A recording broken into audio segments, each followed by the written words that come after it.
Hi, class. In reviewing the video on Symbaloo with the website on Common Core resources, I not only found it very interesting, but I am definitely an advocate of the Common Core. Just a little bit of background. I've been teaching again for the last 4 years, and 2 of those 4 years was in science. Biology and environmental science, where I actually had to teach to the core. And what I found and what I derived from some of this website information is that what you have is you have a roadmap. And what is kind of fascinating to me, having taught science, is number one, I believe physical education is a science. But in teaching science, the scientific method is the basis for everything that we do. And one of the things that really jumped out at me was that the core curriculum is scientifically based. And what that means is that questions were asked. It was initiated.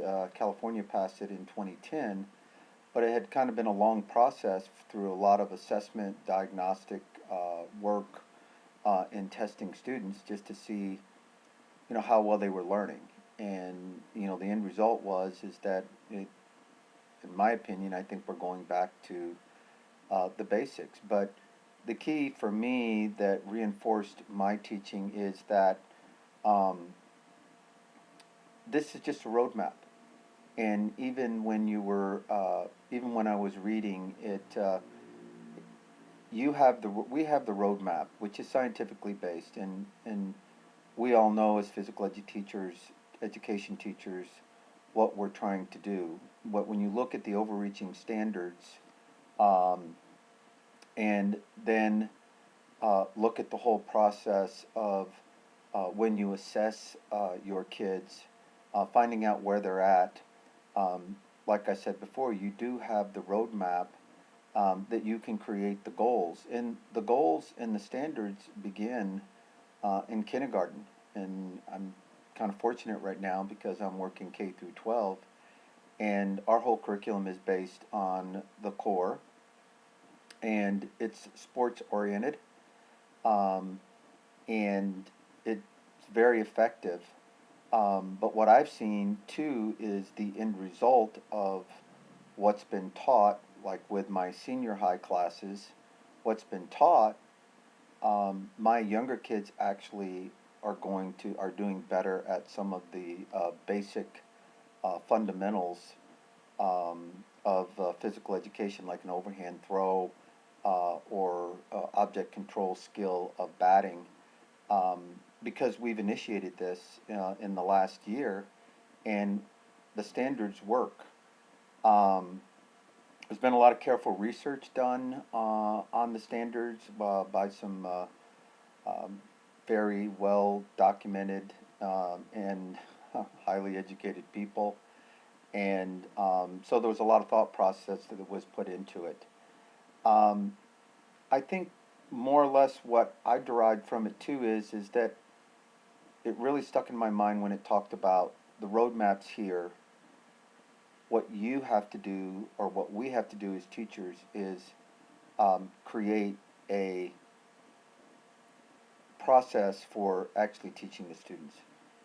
I think the biggest key there is knowing who the student is, number one. I mean, just a ton of background assessment, observation, not necessarily assessment, but observation and screening on getting to know your kids. How do they think?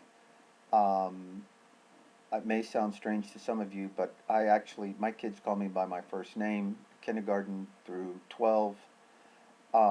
We have open dialogue, and I want to hear what they liked about the lessons that we presented. And what I'm finding is that there's an amazing amount of creativity that's coming from these kids, which in the end is getting them more and more excited about physical education, and not just as an activity, but as a lifetime endeavor. Um, and really, that's the end result, and the goal is for us to help these kids become healthy and happy. So I'm still in the process of, if you will, constructing my um, hypothesis on teaching, but I certainly believe that creativity and interaction with the students and getting to know them, because really what they're telling you is how they actually learn. Then the whole procedure process, I've just started with, basic fundamental lesson plans that, that we've all learned and we can read anywhere. And then I've really worked with the other, I actually teach special ed kids. It's a specialized physical education, so a lot of them are very um, physically capable of doing a lot of things. They're like emotionally disturbed and some other things. But I've gotten a lot of input from the teachers on how they learn. What do they talk about? Um, what do they like to do? Do they like to have fun? And they love to play. So, and I get the input from them. What do you like? What didn't you like about that? Why didn't you like uh, flag football today? Or why didn't you like basketball? Or why do you like soccer so much? And getting that feedback and then incorporating some of their creative ideas into the lesson plan. So developing a procedure for teaching, and you know what? It's a trial and error sometimes. Sometimes it doesn't work, and you can pretty much tell on their expressions, or the next day, it's like, are we going to do that again? Find out why. And then start relating the overreaching standards and the skills that we're trying to teach. Try to find a way to relate that to them to where they can have fun. Great example of that is the kids love to play dodgeball, and but I didn't let my younger kids play, and I did not let I actually have an APE class too, which is quite large, and I didn't let them play either. And multiple times trying to teach my kids an overhand throw, or they just didn't seem to get it, and they weren't progressing. So I kind of racked my brain over the whole thing, and one of my paraeducators said, you know what, let's let the little kids play dodgeball. And I said, okay, let's do it. And to my amazement, the first thing I saw is 70% of them ran up to the line when they were about to throw the ball, and they executed an overhand throw. So that's kind of what I'm thinking about, the experiment of teaching, meeting the standards and going through the process. But what I derived from this was, find your own method of delivery, and it's okay to be creative. Um, and I think another huge thing is assessment. I just learned a ton, um, and it talks about the assessment of how they derived the different overreaching goals and or standards and the standards. And assessment has become a major emphasis of everything that I do, even on a daily basis. Um, because that's really how we um, derive the goals that we want to have for our kids, especially for the APE kids, but really all of the other kids. Um, we have to have goals for them, and they're mapped out. They're mapped out extremely well in the standards.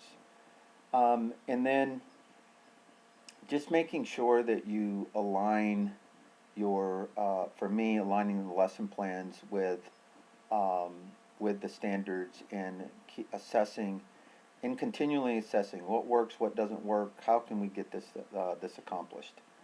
And as far as the four C's, I just saw it written all through, because I think I visited all the websites on um, on the Common Core standards.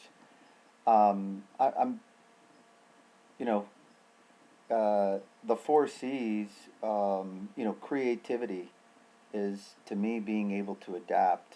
Creativity is being able to listen to the kids. Um, the whole critical thinking part of it, that you even initiate critical thinking for the kids, when you ask them questions that they have to think about, it's like, why didn't you like it? Or, instead of going, well, that's just what we're going to do, it's like, why didn't you like it? How do you think we can do that better? Um, so, um,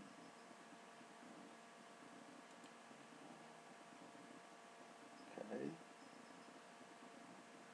I need to go back.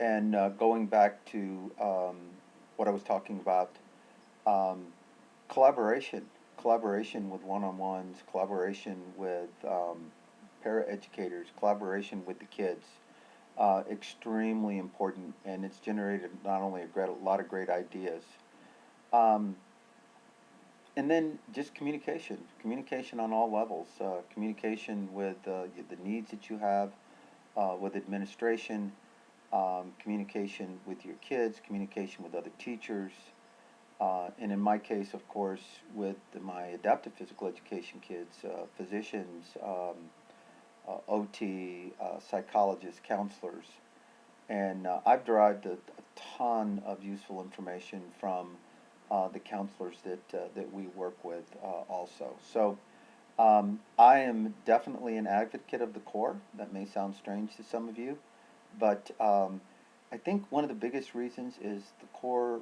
curriculum. It holds me accountable. It holds me accountable. It holds the students accountable. But it's not something that I had to create. The creativity comes into who I am, which is a teacher, and the teacher in me evolves as I am open to new ideas and follow the roadmap, but listen to other people's input because so a whole lot more, a lot of minds can help really get things done. Thanks a lot, guys. Bye bye.